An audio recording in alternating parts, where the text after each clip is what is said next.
समन्वय समितीची बैठक झाली असं कळतं की या बैठकीमध्ये एक येणाऱ्या महत्त्वाच्या तुमच्या नेत्यांचा एक दौरा असणार आहे, प्रत्येक विभागात ते जाणार आहेत. नेमकं काय आहे या समन्वय समितीच्या बैठकीत? महायुतीच्या माध्यमातून महायुती म्हणून संपूर्ण महाराष्ट्रामध्ये 288 जागा एकत्रितपणे लढण्याचा निर्णय झालेला आहे, ज्यामध्ये प्रत्येक विधानसभानिहाय प्रत्येक विधानसभेत सर्व महायुतीची घटक पक्षांच्या एकत्रितपणे जाहीर सभा 288 जाहीर सभा व विभागनिहाय माननीय मुख्यमंत्री व 2 उपमुख्यमंत्र्यांच्या जाहीर सभा आणि उद्घाटन कार्यक्रम, केलेल्या कामाचा कार्यक्रम, लाभार्थींची भेट अशा अनेक कार्यक्रम एकत्रितपणे करण्याचा लवकरच निर्णय झालेला आहे। या बाबतीत महायुती एकत्रितपणे संपूर्ण राज्याचा दौरा करेल आणि जिल्हानिहाय, तालुकानिहाय, विधानसभानिहाय आम्ही संपूर्ण राज्य हे कार्यकर्त्यांच्या एकत्रीकरणातून पिंजून काढण्याचा निर्णय घेतलेला आहे। साधारणतः कधी हे तुमचे सगळे महत्त्वाचे नेते या विभागांमध्ये जाऊ शकतात, काही त्याची तारीख ठरली आहे का? अजून तारीख जरी ठरली नसली तरी उद्या संध्याकाळपर्यंत त्याची तारीख निश्चित जाहीर होईल आणि परवा सकाळपर्यंत प्रेस कॉन्फरन्स घेऊन त्या बाबतीत देखील तारीख आणि कार्यक्रम जाहीर करू। परंतु उद्या संध्याकाळी माननीय मुख्यमंत्री व 2 उपमुख्यमंत्री व समन्वय समितीचे सर्व सदस्य एकत्रितपणे बसून सर्व तारखा त्या ठरवू, पण टेंटेटिव्ह तारखा या 15 ऑगस्टच्या नंतरच्या निश्चित केल्या जातात। तुम्ही आता सांगितलं की 288 जागा मी लढवणार आहोत, मात्र यापूर्वी तुमचे लोकसभेचे सहकारी मनसे जो पक्ष आहे त्यांनी आधीच 250-250 जागा लढण्याचं सांगितलेलं आहे। कसं पाहताय, ताळमेळ जुळेल का किंवा प्रत्येक पक्षही स्वतःची भूमिका मांडत असतो, भूमिका मांडली म्हणजे निर्णय होतो असं नाही। माननीय मनसे प्रमुख राज ठाकरे साहेबांची सन्माननीय मुख्यमंत्री व 2 उपमुख्यमंत्री चर्चा करतायत। मला वाटतं की चर्चा निश्चितपणे पॉझिटिव्ह होईल आणि त्या बाबतीतला जो निर्णय आहे तो माननीय मुख्यमंत्री आणि उपमुख्यमंत्री घेतील। काल मराठा समाजाचे काही आंदोलक राज ठाकरेंना भेटले, त्या चर्चेवेळी आंदोलकांनी असं म्हटलं की सरकार आम्हाला फसवते आणि राज ठाकरेंनी सुद्धा त्या वक्तव्याला दुजोरा दिला की हे फसवलंच जाईल अशा पद्धतीने मी तुम्हाला आधीच सांगितलं होतं आणि ते घडतंय। कसं बघताय राज ठाकरेंच्या या विधानाकडे तुम्ही? राज ठाकरे साहेबांची ती वैयक्तिक भूमिका असू शकते, प्रत्येक राजकीय पक्षाची आरक्षणाबद्दल आणि आरक्षणाच्या बाजूची किंवा विरोधातली ही त्यांची वैयक्तिक भूमिका असू शकते। आम्ही सरकार म्हणून आमची भूमिका जी आहे ती माननीय मुख्यमंत्र्यांनी वेळोवेळी सांगितली आहे। माननीय उपमुख्यमंत्र्यांनी देखील आज त्या भूमिकेबद्दल सांगितलंय की आरक्षण आम्हाला द्यायचं आहे आणि निश्चितपणे ज्या पद्धतीमध्ये मी देखील पत्रकारांशी वार्तालाप करत असताना म्हटलं, जे सत्य आहे ते सत्य सर्वसामान्य जनतेपर्यंत पोहोचवण्याचा आमचा प्रयत्न आहे। आज समन्वय समितीमध्ये 3 पक्षातले सदस्य होते, त्यांची बैठक झाली।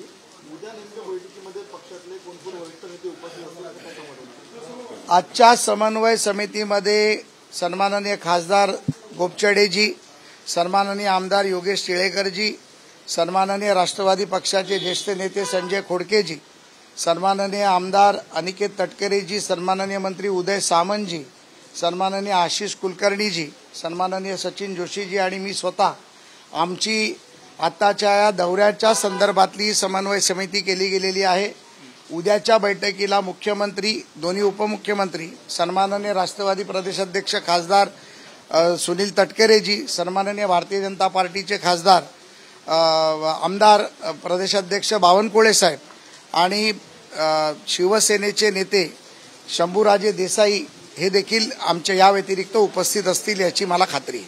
सर, संजय राऊत दिल्लीमध्ये म्हणाले की मुख्यमंत्री पदाच्या चेहऱ्यासाठी आमची कोणतीही मागणी नाही आहे महाविकास आघाडीची। संजय राऊतांना सत्य माहीत पडलं असावं की आता उद्धव ठाकरेंची महाविकास आघाडीमध्ये किंमत काहीच राहिलेली नाहीये, त्यामुळे लोकांच्या मनात बिंबवण्याचं काम संजय राऊत सातत्याने करतात आणि ते सत्य लोकांच्या मनात पोचावं त्यासाठी आत्तापासूनच त्यांनी बॅटिंग चालू केली आहे, हे माझं स्पष्ट म्हणणं आहे। धन्यवाद।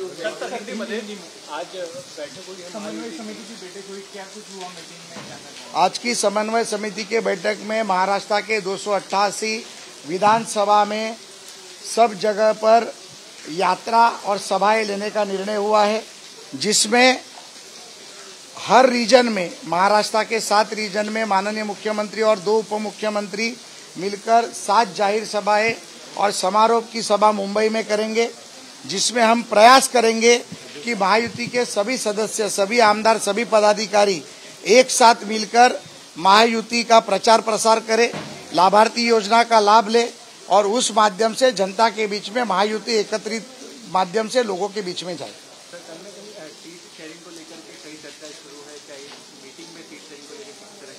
ये चुनाव हम ना कोई पार्टी का नाम लेके लड़ रहे हैं, तो ये चुनाव हमारा महायुति करके लड़ने का निर्णय है।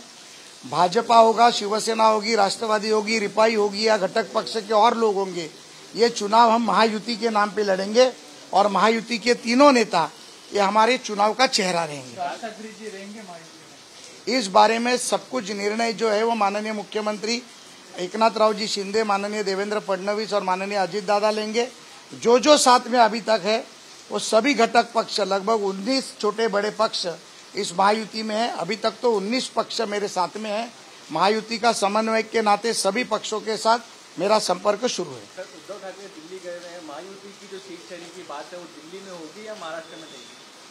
महायुति में जो भी बातें होगी वो महाराष्ट्र में होगी और उसका अंतिम निर्णय सम्माननीय राष्ट्रीय नेता अमित भाई शाह, माननीय पंतप्रधान जी और जेपी नड्डा के उपस्थित में, तीनों नेताओं के उपस्थित में, राष्ट्रवादी की तरफ से माननीय अजित दादा होंगे, प्रफुल्ल भाई पटेल होंगे, माननीय सुनील तटकरे होंगे, भाजपा की तरफ से सम्माननीय बावनकुले साहब, आशीष जी शेलार और भाजपा की समन्वय समिति और शिवसेना की तरफ से सम्माननीय मुख्यमंत्री और सम्माननीय शंभूराजे देसाई और उनके जो भी वरिष्ठ नेता उसमें माननीय मुख्यमंत्री तय करेंगे, वो सभी नेता तय करके इस बारे में निर्णय लेंगे। राज ठाकरे जी रहेंगे?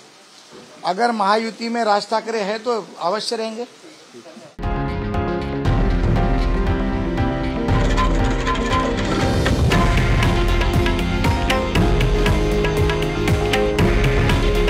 हे आहे देशातील नंबर 1 न्यूज नेटवर्क आणि आपण पाहत आहात TV9 मराठी।